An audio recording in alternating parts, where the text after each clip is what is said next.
Hi every one, good morning. അപ്പോൾ നമ്മളിന്ന് April 11 ആണ്. ഇതൊരു കോട്ട് നോക്കാം. വലിയ കാര്യങ്ങൾ ചെയ്യുന്നവർ നിസ്സാര കാര്യങ്ങളിൽ വിഷമിക്കുകയില്ല. വലിയ കാര്യത്തിലേക്ക് ഫോക്കസ്, വലിയ ഒരു രീതിയിൽ ഗോൾ ഓറിയന്റഡ് ആയിട്ട് പോകുന്ന ആളുകൾക്ക് ചെറിയ ചെറിയ കുഞ്ഞു ട്രിഗേഴ്സ് ഒക്കെ വരുന്നതൊന്നും മൈൻഡ് ചെയ്യില്ല. അതൊന്നും അവരെ നിസ്സാരമായിട്ട് കാണുകയുള്ളൂ. അതൊന്നും അവരെ എന്താ പറയുക, എഫക്റ്റ് ചെയ്യില്ല എന്നാണ് ഇന്നത്തെ കോട്ട് കേട്ടോ. അപ്പോൾ നമുക്കിന്ന് എന്താണ് ഇന്നത്തെ കറക്റ്റ് എനർജി? 11th ആണ്, അതും യൂണിവേഴ്സൽ നമ്പറാണ് 11. എന്താണ് നമ്മളുടെ ഇന്നത്തെ എനർജി എന്ന് നോക്കാം കേട്ടോ. ഇന്നലെ വീഡിയോ തേർഡ് പാർട്ടി സിറ്റുവേഷൻ്റെ വീഡിയോ ഇട്ടിട്ടുണ്ടായിരുന്നു. അപ്പോൾ ആരെങ്കിലും അങ്ങനെ സിറ്റുവേഷനിലൂടെ പോകുന്നുണ്ടെങ്കിൽ നിങ്ങൾക്ക് ആ ഒരു വീഡിയോ കാണാവുന്നതാണ് കേട്ടോ. Okay, let's take the cards. Universe, spirits, angels എന്താണ്? ഓക്കെ, ഹെയറോഫൻറ്റ് എന്ന കാർഡാണ് ആദ്യം കിട്ടിയിട്ടുള്ളത്. ഹെയറോഫൻറ്റ് എന്ന് പറഞ്ഞു കഴിഞ്ഞാൽ യൂണിവേഴ്സുമായിട്ട് കണക്ട് ചെയ്യേണ്ട സമയമാണ്. ഡിവൈൻ കോളിംഗ്, നിങ്ങൾക്ക് മേ ബി യൂണിവേഴ്സ് കോളിംഗ് അല്ലെങ്കിൽ യൂണിവേഴ്സ് ഡിവൈൻ അങ്ങനത്തെ കാര്യങ്ങളൊക്കെ കൂടുതലായിട്ട് കാണുന്നുണ്ടായിരിക്കാം. അതിനകത്തും യൂണിവേഴ്സുമായിട്ട് കണക്ട് ചെയ്യേണ്ട സമയമാണ്. നന്നായിട്ട് മെഡിറ്റേറ്റ് ചെയ്യുക. ഇനി ഹീലിങ്സ് ആവശ്യമാണ്, ഹീലിങ്സ് എടുക്കുക. നിങ്ങളുടെ ലൈഫിൽ ക്ലാരിറ്റി എവിടെയാണോ വേണ്ടത് അതിലേക്ക് കണക്ട് ചെയ്യണം എന്നാണ് പറയുന്നത്. 5 ആണ്, വലിയ രീതിയിലുള്ള മാറ്റം, ചേഞ്ചസ് ആണ് പറയുന്നത് കേട്ടോ.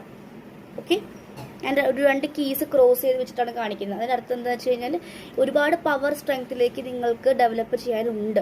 അത് നിങ്ങളൊന്ന് ആ വിസ്ഡം അല്ലെങ്കിൽ ആ ഒരു സ്ട്രെങ്ത്, നമ്മുടെ ഉള്ളിൽ ഇത്രയും കഴിവുകളുണ്ട് എന്ന് ഒന്ന് അറിയണമെന്നും കൂടിയാണ്. ആൻഡ് ഈ ഒരു ഹൈ പ്രീസ്റ്റസിന്റെ കയ്യിൽ sub conscious, conscious, super conscious അത്രയും ലെവലിലേക്ക് 3 ലൈനാണ് കാണിച്ചിട്ടുള്ളത്. അത്രയും വിസ്ഡംസ് ലഭിക്കാനുള്ള പവർ സ്ട്രെങ്ത് നിങ്ങൾക്ക് ഉണ്ട് എന്നാണ് 5 ആണ് വന്ന കാർഡ് കേട്ടോ. ഒരു കാർഡ് കൂടി നമുക്ക് നോക്കാം. വാവ്, 2 ഓഫ് കപ്സ് ആണ്. റീയൂണിയൻ അല്ലെങ്കിൽ നിങ്ങൾക്ക് നിങ്ങളുടെ പേഴ്സണെ കണ്ടുമുട്ടാൻ ആഗ്രഹം ഉണ്ടെങ്കിൽ അതിൻ്റെ എനർജി പറയുന്നുണ്ട്.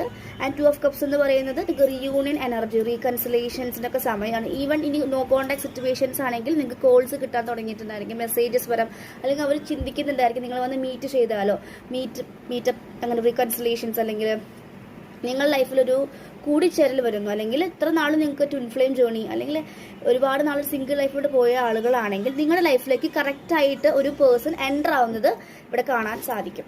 Okay, and knight of pentacles ആണ് നെക്സ്റ്റ് കാർഡ് വന്നിട്ടുള്ളത്. നിങ്ങളുടെ ലൈഫിലേക്ക് ഫിനാൻഷ്യൽ ആൻഡ് കരിയർ റിലേറ്റഡ് ആയിട്ടുള്ള കാര്യങ്ങൾ നല്ല രീതിയിൽ വരുന്നതായിട്ട് പറയുന്നുണ്ട് കേട്ടോ.